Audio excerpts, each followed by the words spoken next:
With our look at these sort of single variable equations and finding solutions for those, we're going to sort of take a look at a new topic, which will be sort of the last thing before we go into our study of chapter 2, which is going to be all about the idea um, of functions. And this idea um, you will almost certainly have seen before, and it is just simply lines. Okay, so we want to spend a little bit of time devoted to lines.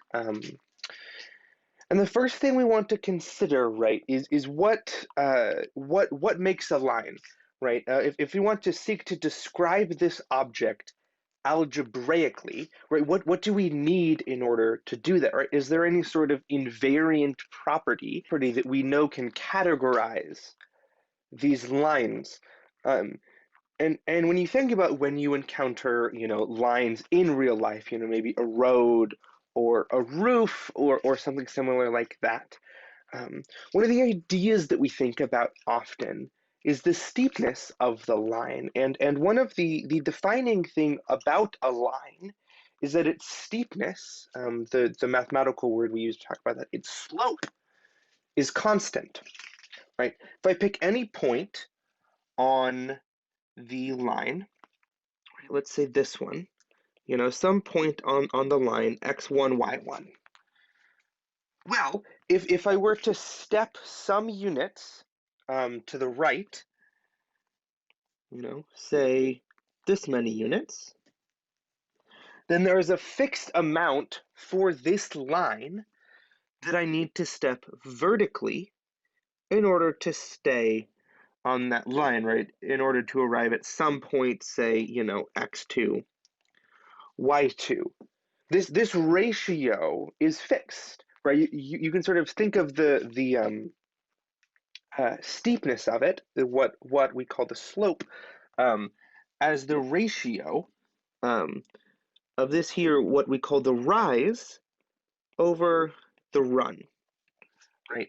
In more explicit math terms, right, again, this invariant, this thing that does not change along the line, um, is called the slope. Traditionally, we represent it with the variable m, and it's the rise, right? How much it goes vertically divided by how much it goes horizontally, the run. But now the question is, right, how can we categorize this numerically? And what we can do is we can take this distance here for the run and this distance here for the rise. But again, what are these distances numerically? Well, if we project over onto this y-axis and onto the x-axis, we can see that the rise is this distance here, and the run is this distance here.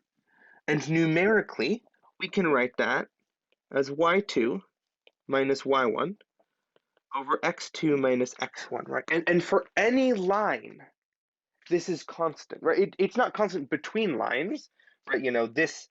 This red line here has a different slope than this red line. But along the line, the slope is always constant. And there's a number of general cases, right? This is a real number. So we're interested in sort of the broad spectrum of these. And generally, when we're dealing with things that are, real number valued, we can sort of split them up into three cases. Um, I'm actually going to go onto the next page for this. We can split this up into three cases. Let me actually, I'll draw this, and then I'll copy a few different copies of these axes. Okay. So the first one, let's say we have positive slope, right? Let's say we have a line like, say, this, right? And we call this positive, right? Because when you step positive, to the right or in a positive direction in this way, you have to move vertically in a positive direction that way, right? So this is a positive slope.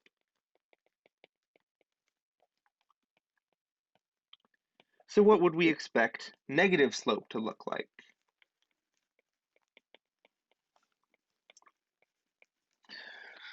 Well, if we step, in the positive direction on the x-axis, we would need to step in the negative direction on the y-axis. And indeed, this does sort of make sense, right? Here, our run is positive and our rise is negative, so our slope, this m, would be less than 0.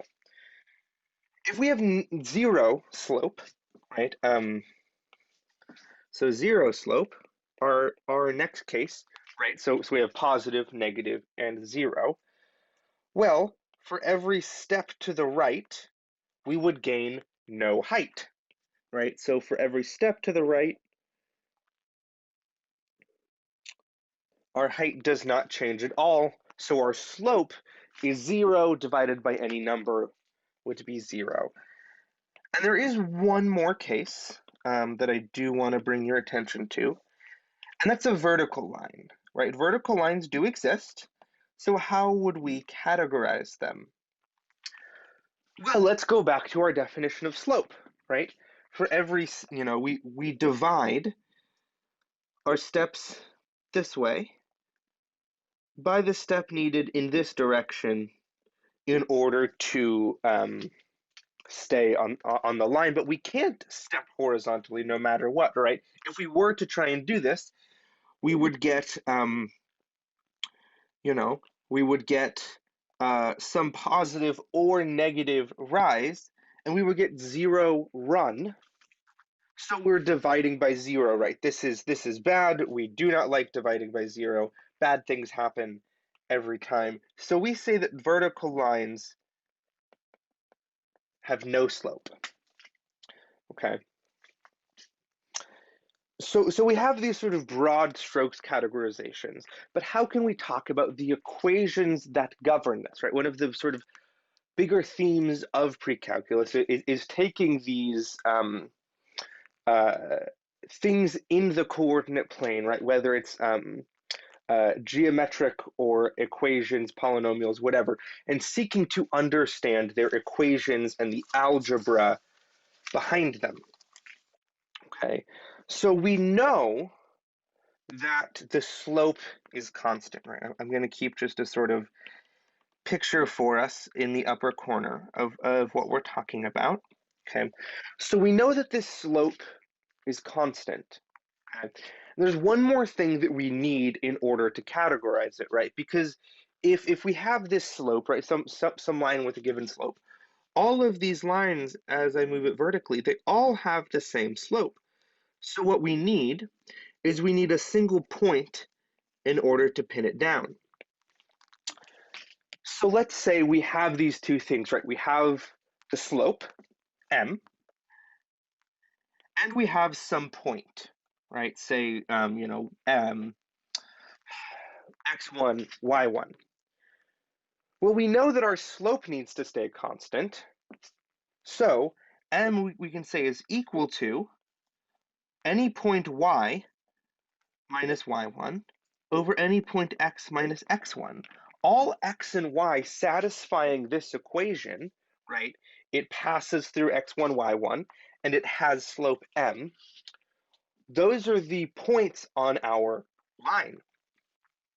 Now, this isn't necessarily the easiest way to look at it, so what we're going to do is we're going to sort of cross multiply or multiply both sides by x minus x1, and that's going to give us the equation y minus y1 equals equals m times x minus x1.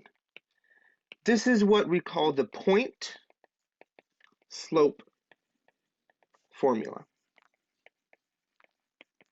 And it's named as such because the thing that makes it up, the things you need to define a line with it, is a point the line passes through and the slope, right? So That's all, like all we need are those two things in order to get the equation for and subsequently graph that line, right? So let's do an example, right? So let's say we have a line passing through.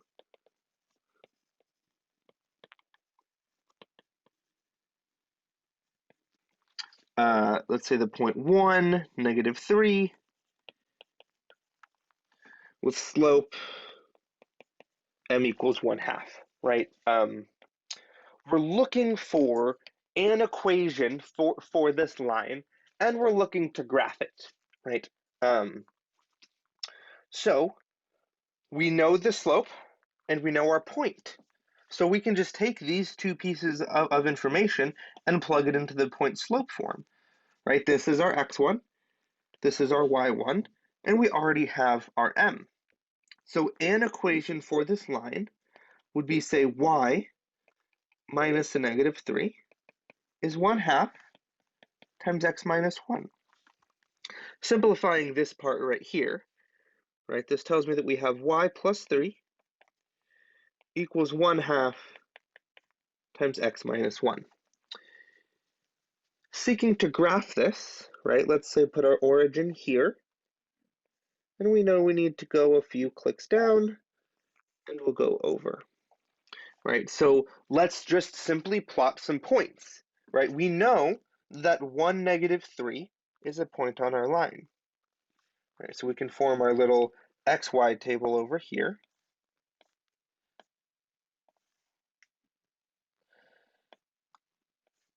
And there's sort of two ways to do this, right? We can say that 1, -3, what's the value for, say, 3, right? Well, we would do 3 minus 1 is 2. 2 divided by 2 is 1. Then I would subtract 3 from that, and it would give me -2. I can solve this algebraically, and I would get the point 3, -2 is on our line. But I can also notice that my slope is 1/2, right? So for every 1 unit that I rise, I need to run 2 units. So for every 1 unit that I rise, I need to run 2 units. And I can continue that in both directions, and it will give me points on my line. Okay, nice and simple. Um, what about something like this? Say find an equation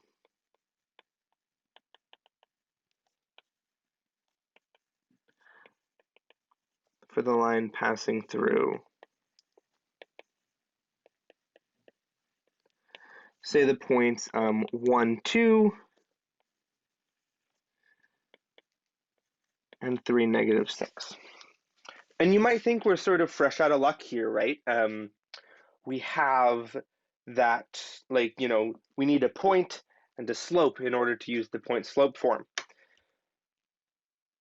But, we're looking for, a line passing through these 2 points, and 2 points uniquely determine a line.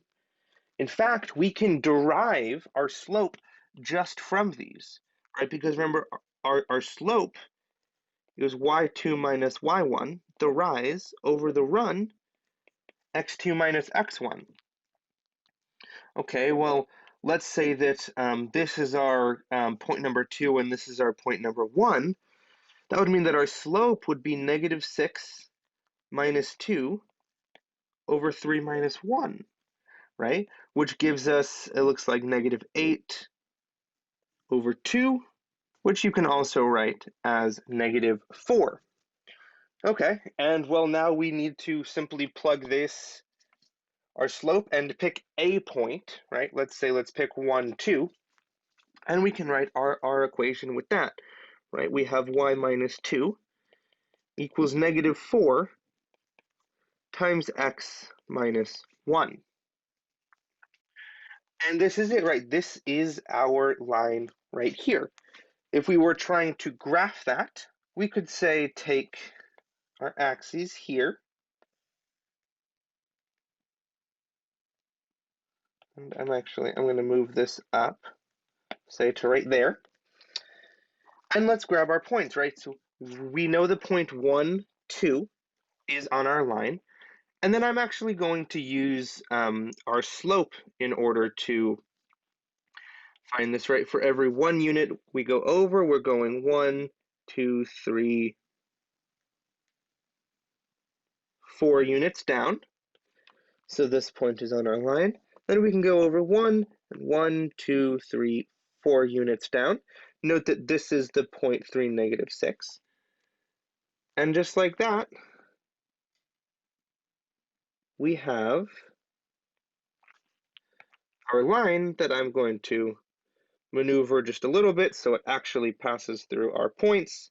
One of the perks of the iPad, right? But this is an equation for our line, for x minus 1. Okay, so are there other ways that we can categorize these lines, right? Are there, maybe easier equations to work with, right? And one of those, kind of falls out of what if we choose the y-intercept to be our point, right? What if we just say, okay, always, no matter what, let's write the point slope formula with the given point that we're kind of interested in being the y-intercept, right? Let's say, the point 0 comma b is our y-intercept.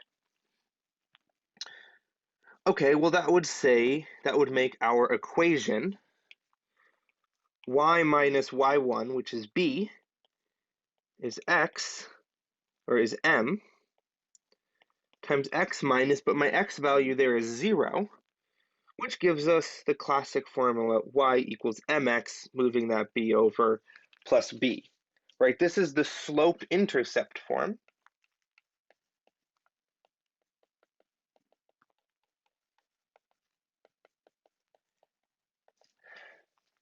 And it is often the very first form that people learn, and it allows us to actually graph things really, really quickly because we don't need to sort of hunt through space for what for the given point that's the point slope form may be referencing. All we need is that y-intercept, right? So let's graph a few lines here, right? Let's say y is 3x plus 1 will be in blue. Our red line will be y equals x plus 1. We might have y equals minus x minus 1, and y equals minus 3x plus 4, right? We can graph all of these lines, again, with relative ease, thanks to the point slope form. Starting with this blue one, my plus 1 tells me that my y-intercept is going to be 1. I have a slope of positive 3. So for every 1 unit I walk to the right, I walk 1 unit vertically. Just like this, right? And this allows us to have that graph. This red graph, right, y equals x plus 1. I'm going to start with the same intercept, right? But I'm going with a slope of 1, right? So for every 1 unit I walk to the right, I walk 1 unit vertically, which gives us something like this line right here. In green, we actually have an intercept of minus 1, and we have a slope of negative 1, right? So for every 1 unit I walk to the right, I need to walk 1 unit down. And I can draw this, get my line just like that. And we'll do one more. Looks like we have a y-intercept of positive 4. So we count up 1, 2, 3, 4, with a slope of minus 3, right? So for every 1 unit I walk to the right, I walk 3 units down. Looks like that point's on our line, that point's going to be on our line, and 1, 2, 3, that point's going to be on our line. So we could have our line look something like that. And as is common in our story of pre-calculus, um, one of the questions we ask, right, is what is the most general way that we can write a line, right? Just as we looked for a general form of a quadratic and all of that, right? What is the general formula for a line? And it turns out sort of to follow what we did before, right? Just as we said, any linear equation looks like ax plus b equals 0. The general line equation, right, now that we're sort of dealing with two variables, so this is the general linear equation. And so this is what categorizes all lines. Looks like this. Ax, because we need an x, plus by, because we need a y. And we can always have some constants floating around. That's equal to 0, right? This is the general form. And we say a, b, and c. Those are all real numbers. And we stipulate that a and b are non-zero. So this, can be shown to be just like our other formulas, right? I can sort of say, make slope-intercept form out of this, right? This is equal to, by is minus ax minus c, which tells me that y is minus a over bx minus c over b, not over a, right? So just like that, we have the slope-intercept form of a line, right? And this is the thing that I kind of want to key you into here, right? A linear equation of this form is a line, right? We were able to take it and transform it into something that we know to be a line. And similarly, right, any line, any equation for a line that we have can be put into this form, right? They're the same thing. They represent and talk about the same object, right?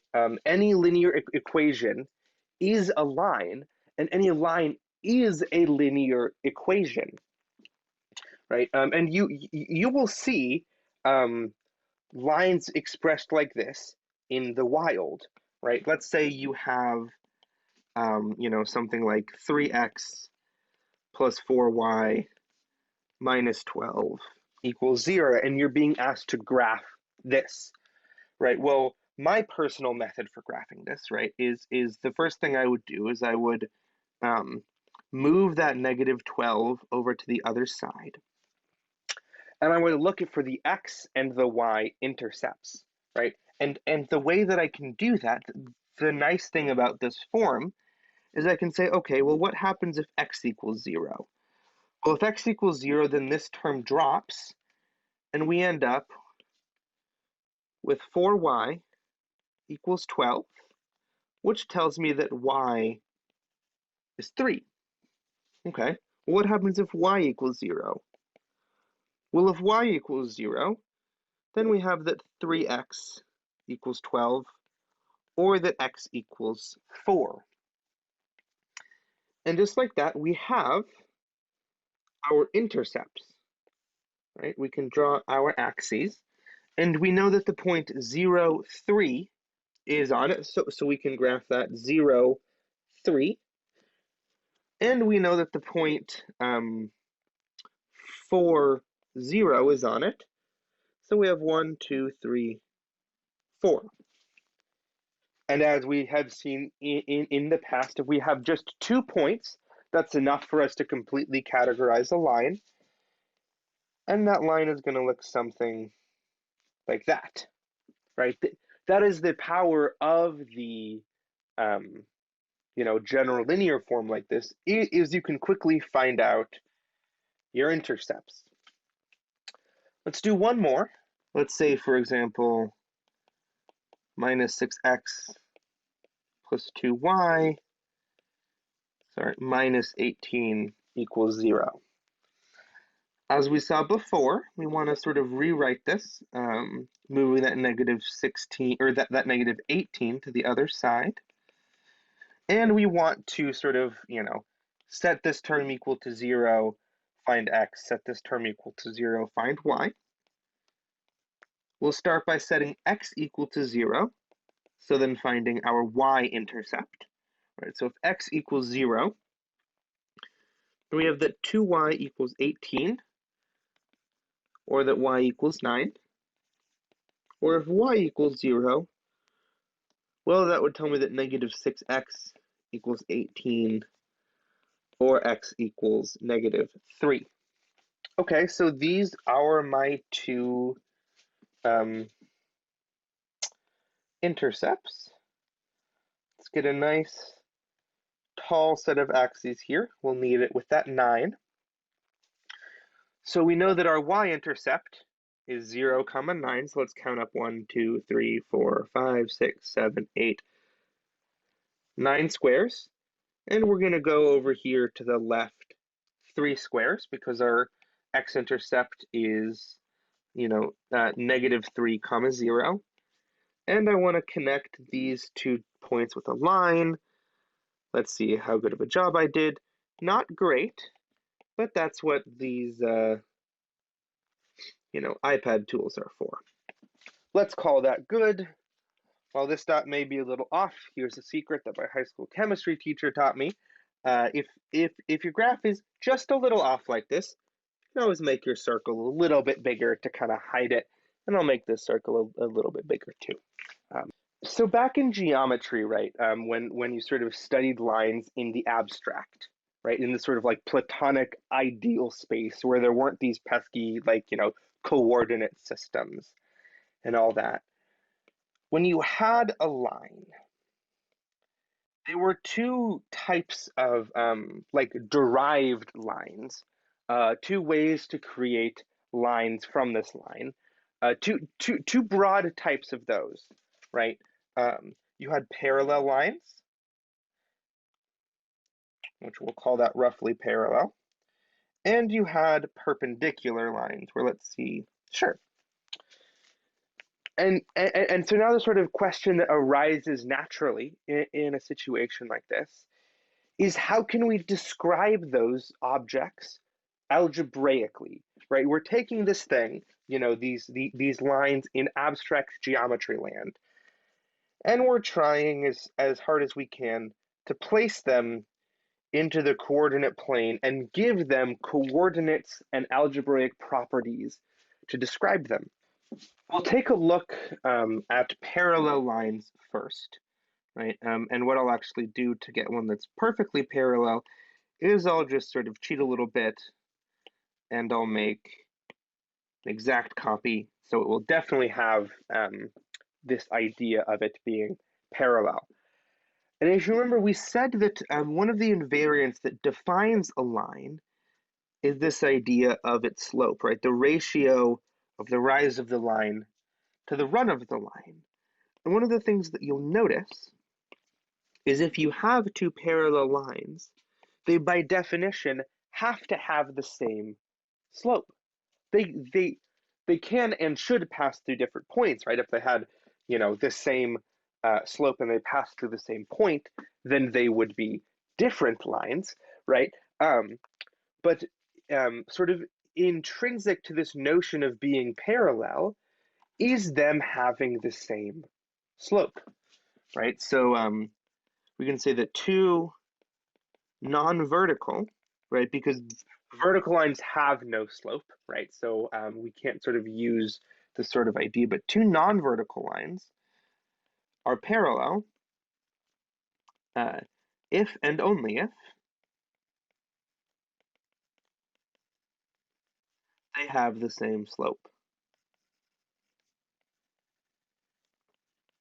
right? And this notion of if and only if, that's sort of the same idea um, that we saw last week with these sort of double-sided arrows, right? Where this side gives us this side, and also this side gives us this side. So let's do an example sort of looking at these ideas, right? So let's say,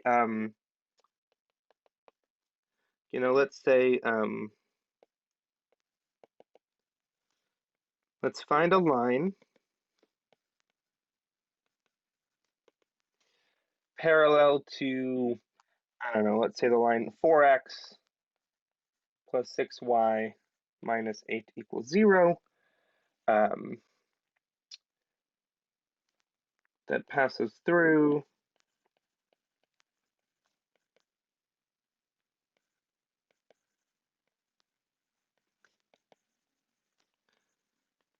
the point, I don't know, let's say 5, 2.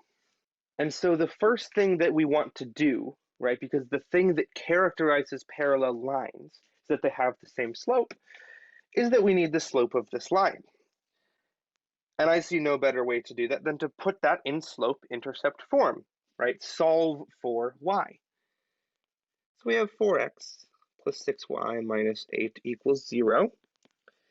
And that gives us that 6y is minus 4x plus 8, or that y looks like minus 4 over 6x plus 8 over 6, or if we want to simplify our fractions, minus 2/3 x plus 4/3. Okay, so we have our slope, right? Our slope is negative 2 over 3. We have our slope, and we have a point that our line passes through.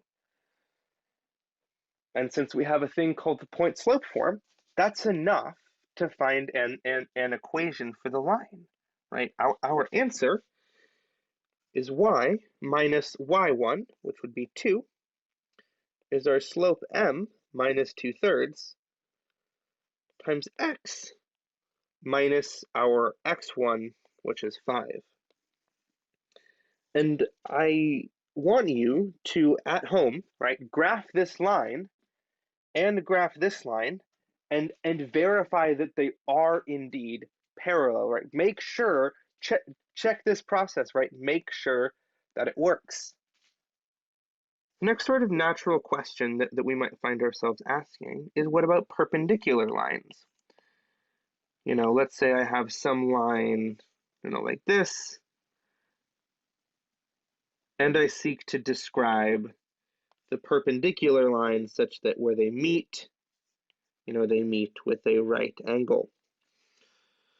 How can I describe this, you know, perpendicular line? Well, it's not quite as obvious, right? You know, say this one has slope m1, this one has slope m2. Well, it turns out that for perpendicular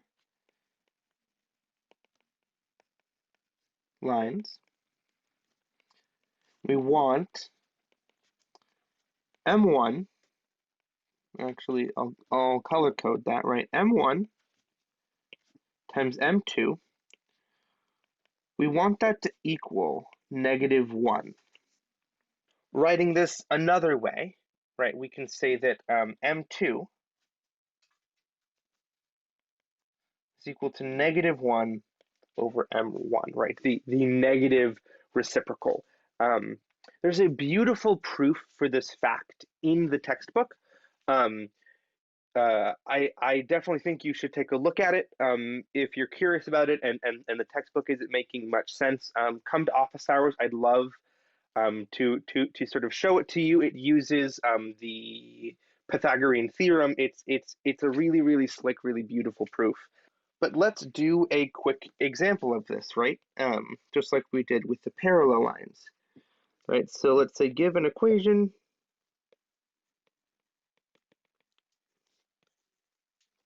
for the line perpendicular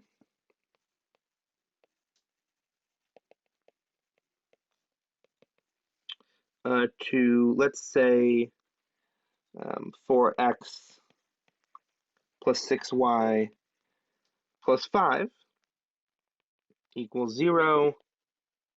We'll say that this line passes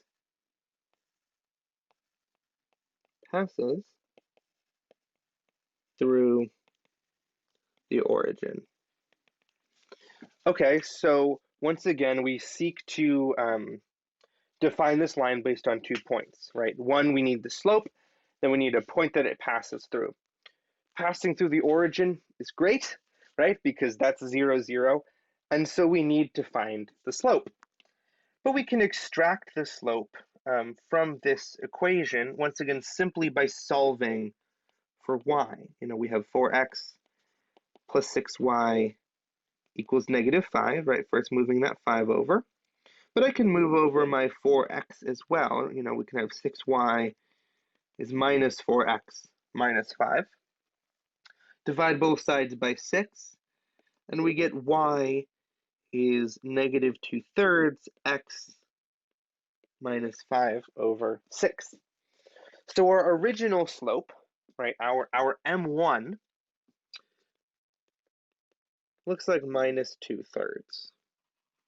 Okay. So we need that m2, right, the slope of our new line, is -1 over -2/3. Okay, but when we have a fraction in the denominator, we can take the denominator in the denominator and flip it up into the numerator, right? This 3 down here can flip up to the numerator, which would give us -3 over -2, and those negatives cancel to give us 3/2. Okay, so using our point slope form, we're going to have y minus 0 is our slope 3/2 times x minus 0, again, because we know that our line passes through the origin. But both of these zeros are actually going to drop, right? So we get y equals 3/2 x, right? This is our line. And once again, please absolutely go right now, graph this line, right? And then graph our original line and verify for yourself that they're perpendicular, right? Check that yourself. And with that, actually, we wrap up chapter 1. So come back Thursday and we'll dive into functions and all that chapter 2 has for us.